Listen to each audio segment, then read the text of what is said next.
we go. Skyping. There we are. All right, Mr. Ryan Donovan. Okay, if you're ready, Ryan, I am ready. Let's do it. All right, here we go. A 3, a 2, a 1. Hey, everybody. Mike Lawson here with CU Broadcast. Welcome to our show. And on today's program, we have Mr. Ryan Donovan from CUNA. How are you, Ryan? I'm doing great, Mike. How are you? I'm doing well, doing well. We're doing a little live stream today, too. We're doing a little live action for our interview. From Periscope to live screen. That's right. Well, step by step, baby steps, you know. One of these days we'll have our own network. I tell you what, I'll be there. All right. Thank you very much. I appreciate the support. Hey, speaking of support, something happened in Capitol Hill, or on the Capitol Hill. On the Capitol Hill, is that correct grammar? On Capitol Hill. Yeah. Whatever.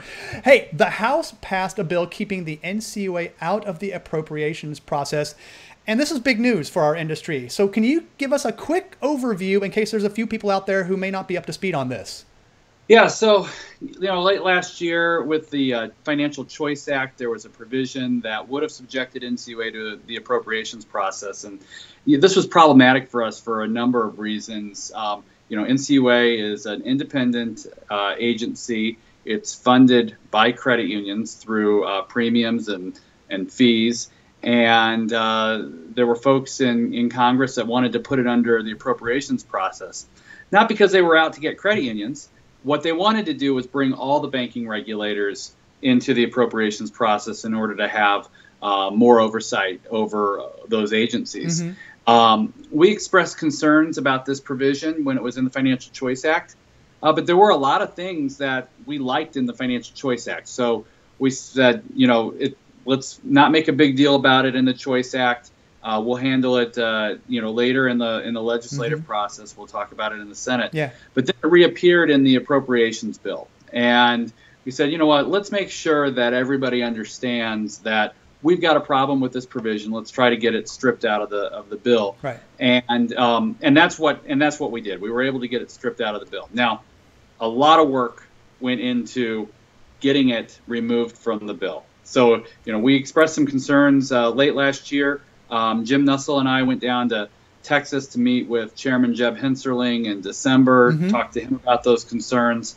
And then we did a lot of work between the end of June and last week to make sure that it came out of the bill. Right on, right. So, I read Jim's, he wrote I think it was in CU Times or somewhere about the whole process that you guys went through. My gosh, what a what a process it was. The interesting thing about that is that really focused on basically the last 6 to 10 days. Oh, yeah. So, we were meeting with the appropriators in late June, took it through the appropriations process. We got great support from Mark Amade and Pete Aguilar, who are two appropriators. The leagues came together. Of course, California and Nevada, because the sponsors were from there. Right. But also the Georgia League, where Chairman Tom Graves is from. The Ohio League was very helpful. Northwest Credit Union Association as well. Just up and down the list of leagues. We couldn't have done it if we didn't work together. Right, exactly. That's what it takes, a team. It's team effort.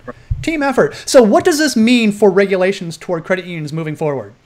Well, I think there's a couple of things. One, it means that we won't be fighting a battle in the Appropriations Committee every year trying to make sure that NCUA is funded at an appropriate level or trying to beat back banker attempts to dictate what goes on at NCUA. Right. So that's helpful. I think the other thing is that, listen, it's a recognition that the agency over the last year or so has taken some steps to enhance budget transparency, to give stakeholders a greater say in the operation of the agency. And that's important. We want to make sure that NCUA is an independent regulator, that it's doing well by credit unions, that it's protecting the share insurance fund, and importantly, that the folks that are sending resources to fund the agency have influence or have a say in how those resources are being used. And we think we've got that right now. If this bill had gone through with the provision to subject them to the appropriations process, it would have meant that credit union resources could have been used for other parts of the government, and that's just not acceptable. I think you just answered one of my later questions, but we'll get to that in a minute. So thank you for that. Very efficient of you, Ryan. Yeah. So what does this mean for CFPB's powers toward credit unions as well? Because they're kind of in this as well. So it's an interesting question, and it was one we got throughout the whole process. Members of Congress, I think very rightfully, would say to us, well, you support CFPB into the appropriations process, but you don't support NCUA. How is that congruent? And the simplest way that I can put it is this. The CFPB is a consumer protection agency, and therefore it makes perfect sense that the taxpayers, the consumers, would pay to fund that agency. NCUA, on the other hand, is a credit union regulator.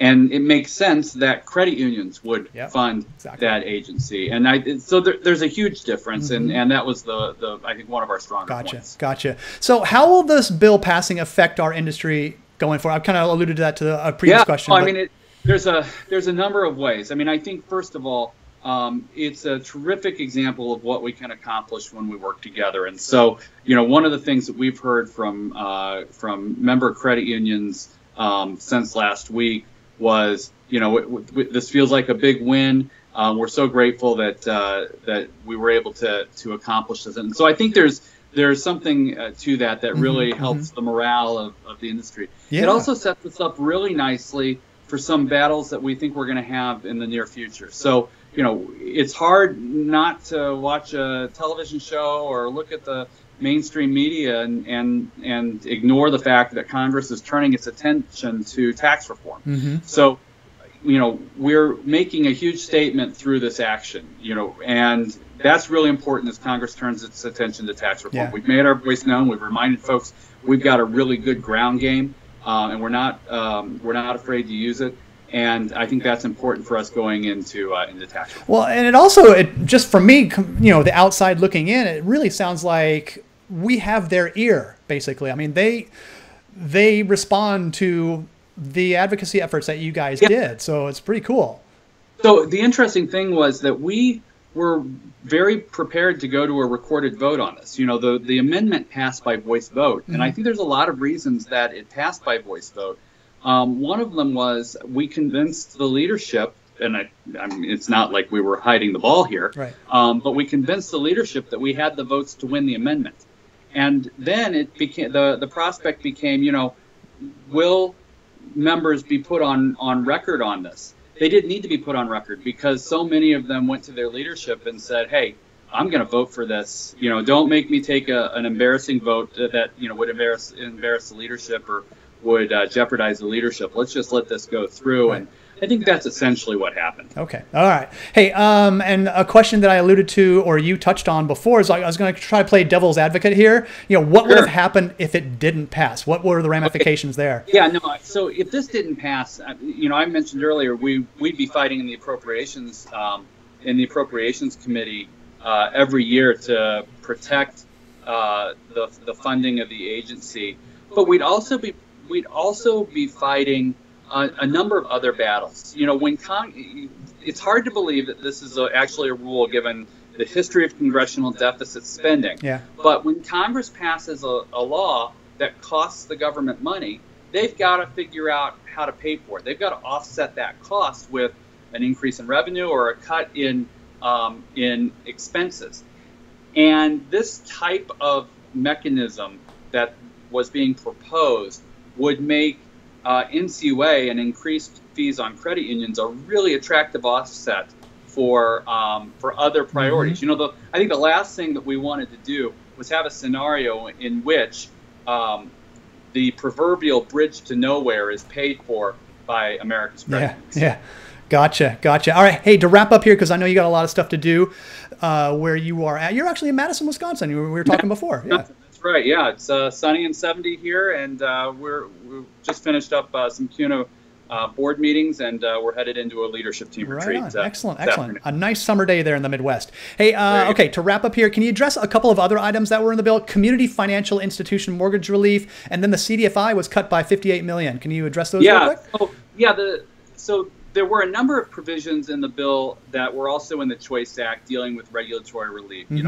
Provisions that would treat mortgages held in portfolio as qualifying mortgages and deal with some of the thresholds in some of the recent CFPB rules on mortgages. Very supportive of that. The CDFI funding, I would actually view that as a victory. You know, Really? I know that the cut in funding, but keep in mind that the administration proposed to zero out the funds. So we were able to get, I think it was $248 million in the 17 appropriation. The administration proposed zero for 18. Oh, that's and right. the House has appropriated or has proposed to appropriate 190 million. So that's a strong funding level. It's it's still high relative to the history of the fund.